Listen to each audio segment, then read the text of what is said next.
Hello guys, how are you? This is here Sumit and I welcome you to our channel OK Sumit. अगर आप rich बनना चाहते हैं तो ये वीडियो बिना स्किप करके देखें। So friends, once again welcome to our channel. आज हम rich class, middle class and poor class के बारे में ऐसी बातें आपको बताएंगे जो आपने आज से पहले कभी नहीं सुनी होगी। शायद ये बातें तो हमें स्कूल, यूनिवर्सिटी या कॉलेज वगैरह में भी नहीं सिखाई जाती हैं। अगर आप अमीर बनना चाहते हो तो आपको कुछ रूल्स फॉलो करने पड़ेंगे।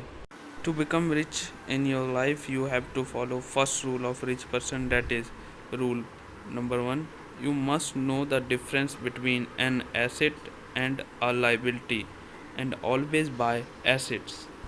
इस रूल का मतलब है हमें एसेट और लाइबिलिटी में डिफरेंस पता होना चाहिए और हमें हमेशा एसेट ही खरीदना चाहिए। अगर आप इस लाइन को समझ गए तो आपको अमीर बनने से कोई नहीं रोक पाएगा।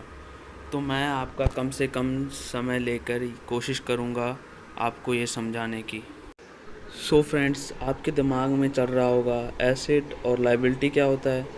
तो आप डरे मत, मैं आपको बताता हूँ। मैं आपको कोई कॉम्प्लिकेटेड डेफिनेशन नहीं बताने वाला हूँ, मैं आपको यह सिंपल लैंग्वेज में समझाने वाला हूँ कि एसेट और लायबिलिटी का मतलब क्या होता है। सो फ्रेंड्स, सबसे पहले हम एसेट के बारे में जानते हैं। एसेट क्या होता है? An asset that puts money in your pocket.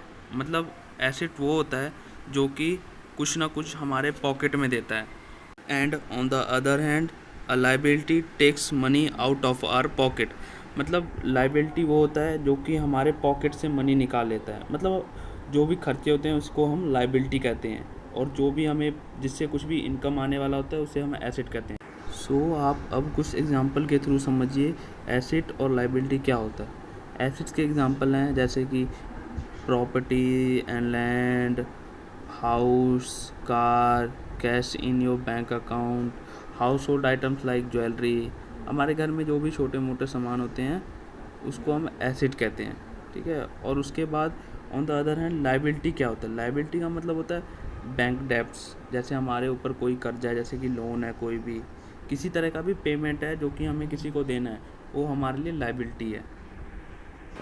So friends, आप इसको इस फोटो के थ्रू समझने की कोशिश करें।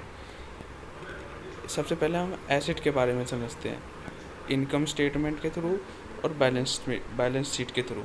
तो आप देखें, बैलेंस शीट में जब हम एसेट हमारे पास है तो हमें वो इनकम जनरेट करके देखता है। और इसके थ्रू आप दूसरे पिक को देखें जिसमें कि लाइबिलिटी के बारे में बताया गया है। अगर हम लाइबिलिटी को बाय करते हैं, मतलब ख़रीदते हैं लाइबिलिटी को, वो हमारे लिए एक्सपेंस है। मतलब वो हमारा खर्चा है जो कि वो हमारे कॉलम से बाहर निकल जाता है, जो कि वो किसी और के कॉलम में चला जाता है। तो अब हम आगे बात करेंगे कि रिच और मिडिल क्लास और पुअर क्लास, इन दोनों में से एसेट और लाइबिलिटी में से क्या बाय करते हैं, मतलब क्या खरीदते हैं वो इन दोनों में से। तो मैं ये आपको एक एग्ज़ाम्पल और डायग्राम के थ्रू समझाने की कोशिश करूँगा, लेकिन उससे पहले आप इस लाइन को समझने की कोशिश करें। Rich people acquires assets and the poor and middle class acquire liabilities that they think are assets. इस लाइन का मतलब ये है कि रिच पीपल हमेशा एक्वायर करते हैं एसेट, मतलब हमेशा वो एसेट ही खरीदते हैं। और ऑन द अदर हैंड जो पुअर क्लास होते हैं और जो मिडिल क्लास लोग होते हैं वो क्या करते हैं, वो लाइबिलिटी परचेज़ करते हैं, लेकिन उनको क्या लगता है वो एसेट है। तो उनकी ये गलती होती है कि वो लाइबिलिटी को एसेट समझ के हमेशा परचेज़ करते रहते हैं और वो कभी रिच नहीं बन पाते हैं। सो गाइस, अब हम इसको फ़ोटोज़ के थ्रू समझने की कोशिश करते हैं। पुअर क्लास, मिडिल क्लास और रिच क्लास एसेट और लाइबिलिटी कैसे परचेज़ करते हैं। तो सबसे पहले हम पुअर क्लास का फ़ोटो देखते हैं, वो कैसे एसेट और लाइबिलिटी परचेज़ करते हैं। जैसे कि आप फ़ोटो में देख रहे हैं, इनकम स्टेटमेंट और बैलेंस शीट। सो सबसे पहले हम इनकम स्टेटमेंट और बैलेंस शीट के बारे में समझ लेते हैं। इनकम स्टेटमेंट का मतलब क्या होता है? जैसे कि आप दो कॉलम देख रहे हैं, इसमें एक इनकम का है और एक एक्सपेंस का है। इनकम का मतलब होता है जो कि हमें कुछ भी पैसे जो भी आए हैं, जो कि हर एक मंथ आते हैं, हर एक ईयर में जो भी आता है, जैसे भी कोई भी पैसा आता है वो हमारे लिए इनकम है। और एक्सपेंस का मतलब है जैसे कि हमारे ऊपर कोई भी कुछ भी है, जैसे भी कोई भी किसी तरह का लोन है, कुछ भी है, वो हमारे लिए एक्सपेंस है। जैसे मतलब कि हमें किसी को पैसे देने हैं, वो हमारे लिए एक्सपेंस है। For example taxes, rent, wages, etcetera etcetera. Balance sheet का मतलब ये होता है कि जैसे कि हर एक कंपनी या कोई भी इंसान बना सकता है अपने लिए बैलेंस शीट, जिसमें कि हमें ये पता लगता है कि हमारी फाइनेंशियली सिचुएशन क्या है और हम क्या पोजीशन है हमारी, हम प्रॉफिट में चल रहे हैं या हम लॉस में चल रहे हैं। बैलेंस शीट से हमें ये पता लगता है कि हमने कितना एसेट परचेज़ किया है और कितना लायबिलिटी हमारे ऊपर है। तो चलिए अब हम एक पुअर क्लास के सिचुएशन में इसको समझते हैं कि लोग कैसे इस स्टेटमेंट में पैसे अपने खर्च कर रहे हैं, पुअर क्लास। हम इसको एक एग्ज़ाम्पल के थ्रू समझने की कोशिश करते हैं। तो समझिए एक आदमी जो कि गरीब है, उसकी कोई जॉब लगी हुई है, तो उसको हर एक महीने सैलरी आती है जो कि उसका इनकम है, और उसका एक्सपेंस इतना है कि उसके पास सैलरी बचती नहीं है कि वो कहीं कुछ भी कर सके, कुछ एसेट परचेज़ कर सके। तो उसका क्या होता है, वो उसका सारा पैसा एक्सपेंस में ही खर्च हो जाता है। तो देखिए वो एक्सपेंस में क्या क्या पे करता है जो कि उसका सारा पैसा ख़त्म हो जाता है और वो पुअर बन जाता है, वो कभी अमीर नहीं हो पाता है।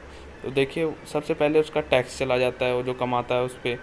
उसके बाद रेंट जाता है, जो जहाँ पे वो रह रहा है, फूड का जो खाना खा रहा है उसका पैसा जा रहा है, उसका सारा कुछ ही एक्सपेंस है, जैसे कि ट्रांसपोर्टेशन चार्जेस, क्लोथ्स, कपड़े कुपड़े ले रहा है, कुछ भी ले रहा है, वो कुछ भी ख़रीद रहा है, उसके सारे पैसे ऐसे ही ख़त्म हो जाते हैं और वो कभी अमीर ही नहीं बन पाते पुअर क्लास, क्योंकि उनको पता ही नहीं है कि हमें पैसे खर्च नहीं करने हैं। सबसे पहले तो हमें पैसे कमाने हैं, और उससे जो कमाई होगी उसमें अगर हमें प्रॉफिट का मार्जिन हो रहा है तो उसके बाद हम कुछ परचेज़ करेंगे और कुछ एक्सपेंस मतलब लेंगे और उसके ऊपर पैसा खर्च करेंगे।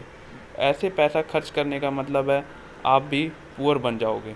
जैसे कि आप फ़ोटो में देख रहे हैं, जो पुअर इंसान है वो जॉब कर रहा है और देखिए उसकी सैलरी आई और वो एक्सपेंस के थ्रू वो बाहर चली गई, तो मतलब उसके पास तो पैसे बचे ही नहीं कि वो कुछ कर सके आगे। तो उसके लिए उसको क्या करना चाहिए था, वो हम आगे के डायग्राम में समझेंगे। फिर मैं बताऊंगा कि पुअर क्लास भी रिच बन सकता है, पुअर क्लास पीपल जो होते हैं वो भी रिच बन सकते हैं, लेकिन उसके लिए हमें कुछ करना पड़ेगा, जो कि हम आगे वाले रिच क्लास के सिचुएशन में देखेंगे कि वो कैसे रिच बनते हैं।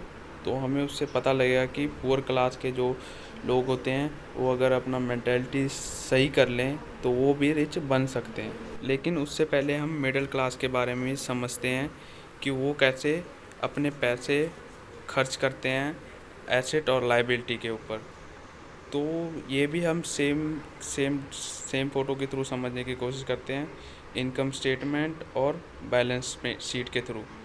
तो जैसे कि मैंने अब पिछले पुअर क्लास में आपको एक एग्ज़ाम्पल के थ्रू समझाया था, तो इसमें भी मैं कोशिश करूँगा कि आपको एक एग्ज़ाम्पल के थ्रू ही समझाऊँ। तो आप देखें इस फ़ोटो में एक इंसान है जिसकी की जॉब लगी हुई है। मिडिल क्लास व्यक्ति जो होता है उसकी तो जॉब होती है, गवर्नमेंट मतलब प्राइवेट, कुछ भी, कोई भी जॉब तो होती है उसकी। तो वो क्या करता है, तो उसकी जॉब, जब जिसकी जॉब है तो उसको सैलरी आएगी। सैलरी क्या हुआ, उसका इनकम सैलरी है। अब सैलरी क्या किया उसने, जैसे ही सैलरी आई वो गया, उसने कार ख़रीद लिया लोन के ऊपर। क्रेडिट कार्ड डेब्ट था उसका, क्रेडिट कार्ड के जो बिल थे वो पे किए उसने, स्कूल लोन्स पे किए और मोर्टगेज कुछ भी मतलब ख़रीद लिया, ऐसी चीज़ ख़रीद ली जिसका कि उसको पैसे फ्यूचर में पे करने पड़ेंगे, वो सारा कुछ लोन पे लिया। तो वो क्या हो गया, ऊपर आके उसके इनकम स्टेटमेंट में उसका एक्सपेंस बन गया। एक्सपेंस सबसे पहले तो जैसे ही सैलरी आई थी उसका टैक्स तो गया, उसके बाद कार पेमेंट, उसने कार लिया हुआ है तो कार का लोन जा रहा है हर एक महीने, वो जा रहा है। उसके बाद क्रेडिट कार्ड पेमेंट जा रहा है, हर एक महीने क्रेडिट कार्ड का पेमेंट जा रहा है। स्कूल लोन ले रखा है तो स्कूल लोन का हर एक महीने पेमेंट जा रहा है। तो मिडिल क्लास का भी इनकम जैसे ही सैलरी आती है उसकी, वो सीधा लाइबिलिटी के थ्रू वो पैसे एक्सपेंस बन के उसके निकल जाते हैं। और वो हमेशा कभी भी वो सोचते ही नहीं है मिडिल क्लास कि हमें भी एसिड परचेज़ करना चाहिए। रियल में एसिड क्या होता है वो हमें रिच क्लास के सिचुएशन में पता लगेगा कि रियल एसिड क्या है और हमें कैसे रिच बन सकते हैं एसिड परचेज़ करके। और ये मिडिल क्लास जैसे कि पैसे जैसे ही आते हैं उनको वो लायबिलिटी परचेज़ करते हैं, उसके थ्रू उनका एक्सपेंस बनता है, वो हर एक महीने उनका सारा पैसा, सारी सैलरी निकल जाती है। अगर हम इंडिया के में एवरेज लगाएं, एक मिडिल क्लास की सैलरी कितनी है? 50,000। 50,000 में आज क्या होता है? अगर हम कुछ भी लेते हैं, जैसे कि एग्जांपल के थ्रू समझते हैं, किसी इंसान ने, किसी मतलब मिडिल क्लास पर्सन ने एक फ़ोन ले रखा है जो कि 20,000 का है, और एक कार ले रखी है जो कि 7-8 लाख की है। हर एक महीने उनकी EMI पे ही कम से कम 10 से 12,000 रुपये चल जाते हैं। उसके बाद उनके रेंट, घर का खर्चा, फूड, खाने पीने का, ट्रांसपोर्टेशन चार्जेस, क्लोथ, कपड़े ले रहे हैं, कुछ भी ले रहे हैं, सारा पैसा उनका ऐसे ही खर्च हो जाता है 50,000। तो उनके पास पैसे बचते ही नहीं हैं और वो कभी अमीर नहीं हो पाते हैं, और वो हमेशा लाइबिलिटी के थ्रू वो सारे पैसे उनके खर्च हो जाते हैं एक्सपेंस बन के, और उनके कॉलम से सारे पैसे निकल जाते हैं। जैसे कि आप इस फ़ोटो में देख ही रहे हैं कैसे उनका पैसा खर्च होता है। तो गाइस, अब हम आगे चलते हैं और हम रिच क्लास के फ़ोटोज़ के थ्रू समझने की कोशिश करते हैं उसके सिचुएशन में कि रिच क्लास कैसे रिच बन। जैसे कि आप रिच क्लास के स्टेटमेंट में देख रहे हैं, ये सेम पुअर क्लास और मिडिल क्लास के स्टेटमेंट जैसा ही है। Income statement and a balance sheet statement of rich person. तो आप इसमें चेक करें, और इसको भी एक एग्जांपल के थ्रू मैं समझाने की कोशिश करता हूँ आप लोगों को। एक रिच पर्सन है जो जॉब करता है, और उसको भी हर एक मंथ के एंड में सैलरी आती है, और उसका सैलरी जैसे ही इनकम स्टेटमेंट में इनकम के कॉलम में आता है, वो क्या करता है, उस सैलरी का वो कुछ नहीं करता, वो सीधा उस सैलरी का यूज़ एसेट परचेज़ करने में करता है। अब आप जानेंगे कि रियल एसेट होता क्या है। रियल एसेट वो होते हैं जैसे कि real estate, stocks, share market में पैसे इन्वेस्ट करना, इंटेलेक्चुअल प्रॉपर्टीज़ बनानी, इसको हम रियल एसेट कहते हैं। इसके थ्रू रिच पीपल रिच बनते हैं। अब आप देखेंगे कि जो रिच होता है वो क्या करता है, उसका जैसे ही सैलरी आता है, वो ये सारी सैलरी का यूज़ अपने एसेट कॉलम को बिल्ड करने में करता है। वो अपने एसेट कॉलम में हर एक तरह का एसेट परचेज़ करता है, जिससे कि उसको इन फ्यूचर उससे उसको इनकम जनरेट हो।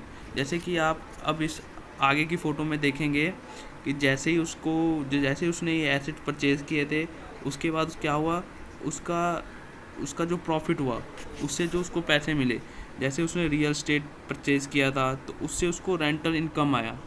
तो फिर वो पैसा घूम के, जैसे उसने एसेट परचेज़ किया था कोई, वो अब उसका इनकम जनरेटिंग एसेट बन गया है। अब वो उसको एसेट इनकम जनरेट करके दे रहा है। जैसे देखेंगे, जैसे उसने रियल एसेट परचेज़ किया था, अब रियल एसेट के बदले में उसको क्या आ रहा है, रेंटल इनकम आ रहा है। उसने कोई स्टॉक्स, शेयर मार्केट में पैसे लगाए थे, स्टॉक परचेज़ किए थे, तो उसको डिविडेंड आ रहा है। उसने कोई इंटेलेक्चुअल प्रॉपर्टीज़ बनाई है तो उसको रॉयल्टीज़ आ रही है। तो आप देखेंगे, और उसके बाद आप आगे की फ़ोटो में ये चेक करें, जैसे ही उसको इनकम हुआ है, उसके बाद उसके टैक्स लगे हैं उसके ऊपर, तो उसका वो एक्सपेंस बन गया।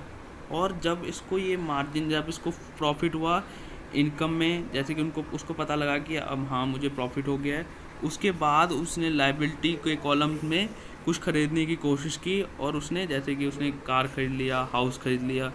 उसको टाइम लगता है कुछ ख़रीदने में। वो बाकियों की तरह, जैसे मिडिल क्लास और पुअर क्लास की मेंटालिटी क्या होती है, पैसे आए और कुछ ख़रीद लो, जैसे कि कार, ज्वेलरी, ये एक्सेट्रा कुछ भी ख़रीद लो, और उनके पैसे ऐसे ही चले जाते हैं, और वो कभी अमीर नहीं बन पाते हैं। सो गाइस, यही रीज़न है जो कि रिच पर्सन को रिच बनाता है, और पुअर पर्सन को पुअर बनाता है, और मिडिल क्लास को मिडिल क्लास बनाता है। सो गाइस, आप इस एक लाइन को समझे, don't work for money, try that money works for. I hope आपको ये वीडियो पसंद आई होगी। आगे भी इसकी सीरीज़ आने वाली है, तो आप चैनल को सब्सक्राइब करें और बेल आइकन को प्रेस करें। Like, comment, share